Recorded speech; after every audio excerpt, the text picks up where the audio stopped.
হঠাৎ একটি গ্রামে ডাইনি আসলো তার শিকারের খোঁজে। আজকে মনে হয় আমাকে আনা খাওয়াই থাকতে হবে। এই গ্রামেও কাউকে দেখছি না, এখন আমি কাকে শিকার করব? আমার খুব খিদেও পেয়েছে, কিছু খেতে না পারলে হয়তো আমি মরে যাব। ডাইনিটি এই রকম বলে সেখান থেকে চলে গেল।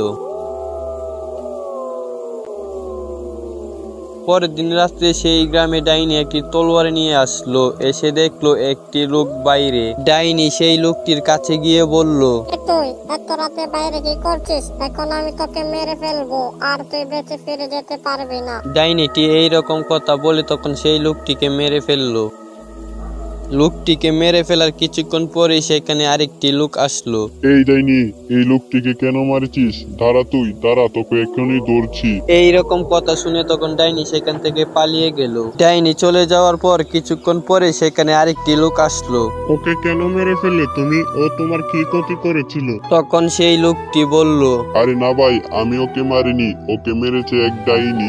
এই গ্রামের ভিতরে একটি ডাইনি এসেছিল, আর সেই ডাইনি ওকে মেরে চলে গেছে, আমি কিছু করিনি। তুমি মিথ্যে কথা বলছো। আমাদের গ্রামে কোনো ডাইনি আসেনি, আমরা আগে কোনো ডাইনিকে এই গ্রামে দেখিনি। তাছাড়া এখানে আমি আর কাউকে দেখতে পারছি না। আরে ভাই, বিশ্বাস করো, গ্রামে এক ডাইনি আসছিল, আর এই ডাইনি তাকে মেরে চলে গেছে।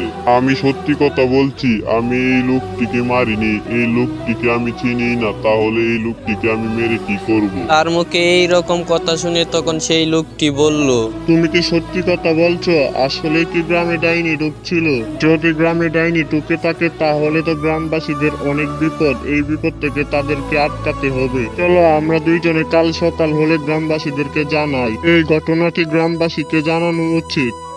হ্যাঁ ভাই, তুমি একেবারে ঠিক বলেছ, এই ঘটনাটি গ্রামবাসীকে জানানো উচিত। আমরা যদি এই ঘটনাটি গ্রামবাসীদেরকে না জানাই তাহলে তাদের অনেক ভয়ঙ্কর একটি বিপদ আসবে। চলো আজকে আমরা চলে যাই, কাল সকাল হলে আমরা এই ঘটনাটি গ্রামবাসীদেরকে জানাবো।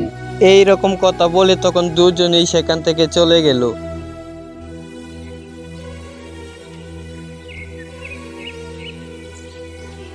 পরের দিন সকাল হলে দুজনেই চলে গেল গ্রামবাসীদেরকে জানাতে। আরে ভাই, তোমরা জানো আমাদের গ্রামে ডাইনি ঢুকছে। কাল একটি লোককে মেরে গেছে, সে আজকেও মনে হয় আসবে। আর আমরা যদি ওই ডাইনিকে কিছু করতে না পারি তাহলে আমাদের পুরো গ্রামটিকে ওই ডাইনিকে ধ্বংস করে দিবে। তাই আমরা হাতে হাত রেখে বসে থাকতে পারি না, আমাদের একটি কিছু করতে হবে। শুধু আমাদের বিপদ নয়, পুরো গ্রামটিরই বিপদ রয়েছে, পুরো গ্রামের মানুষেরও বিপদ রয়েছে। আর কি বলছো তোমরা? এই গ্রামে তো ডাইনি আসারই কথা না, এই গ্রামে ডাইনি কোথা থেকে আসবে? আমার মনে হয় তোমরা ভুল দেখছো, ওইটা ডাইনি ছিল না, ওইটা হয়তো অন্য কিছু। এই রকম কথা শুনে তখন সেই লোকটি বলল, আরে না, আমরা ভুল দেখবো কেন? এই লোকটিকে মেরে ফেলছে, মেরে সেই ডাইনিটি ওখান থেকে চলে গেছে। আমরা নিজে দেখেছি ওই লোকটিকে মরে পড়ে থাকতে। একটি মানুষ আরেকটি মানুষ এভাবে গ্রামের ভেতর মেরে ফেলে রাখতে পারে না। ওইটা কোনো প্রেতাত্মার কাজ, সেই পারে একটি মানুষকে গ্রামের ভেতর মেরে ফেলতে। এই রকম কথা বলে তখন লোকটি বলল, ডাইনি যদি গ্রামের ভেতর ঢুকে থাকে তাহলে আমাদেরকে কিছু করতে হবে, তুমি চিন্তা করো না। ওই মাধবপুর জঙ্গলে আমার চীনা তান্ত্রিক আছে, আমরা দুইজনে তার কাছে যাব। ওই তান্ত্রিকই পারবে ডাইনিকে একেবারে শেষ করে দিতে। তাহলে চলো এখনই আমরা দুইজনে যাই ওই তান্ত্রিককে খোঁজার জন্য। এই রকম কথা বলে তখন দুইজনেই বেরিয়ে পড়লো সেই তান্ত্রিকের খোঁজে।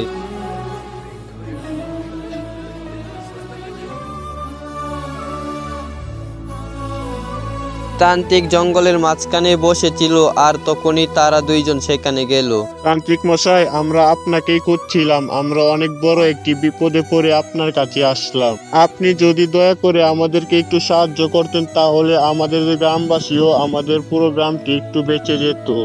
আমাদের গ্রামে ডাইনি আসার কথা না, তবুও একটি ডাইনি কোথা থেকে এসে মানুষ মেরে চলে যাচ্ছে।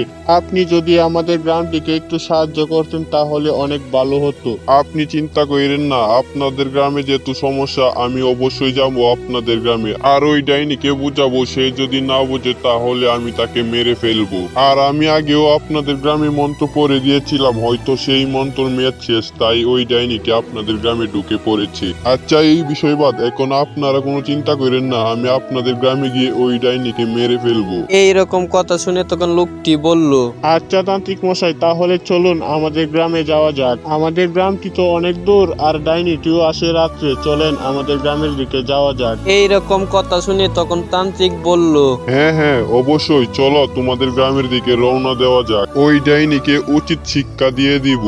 তান্ত্রিক এইরকম বলে তখন গ্রামবাসীদের গ্রামের দিকে রওনা দিল, আর তারা ডাইনির গ্রামে চলে আসলো। তোমরা শোনো, তোমরা এখন এখান থেকে চলে যাও, আমি চাই না আমার জন্য তোমাদের কোনো ক্ষতি হোক। এইরকম কথা শুনে তখন দুইজন সেখান থেকে চলে গেল, আর তান্ত্রিক সেখানেই রাত হওয়ার জন্য অপেক্ষা করছিল।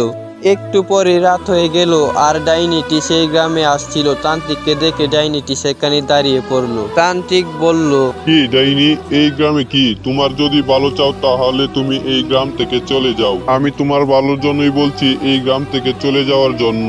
আমাকে প্লিজ রাগিও না। তান্ত্রিকের মুখে এইরকম কথা শুনে তখন ডাইনি বলল, বললে তুই তান্ত্রিক, আমি এই গ্রাম ছেড়ে চলে যাব? বালে বালে তোকে বলছি, তুই এই গ্রাম ছেড়ে চলে যা, তা না হলে আমি এই গ্রামবাসীদের সাথে তোকেও আমি এখানেই মেরে ফেলবো। ডাইনির মুখে এইরকম কথা শুনে তখন তান্ত্রিক বলল, কি বললি তুই ডাইনি? তোর এত বড় সাহস, তুই আমাকে মেরে ফেলবি? তাহলে তুই ভালোই ভালোই এই গ্রাম ছেড়ে যাবি না।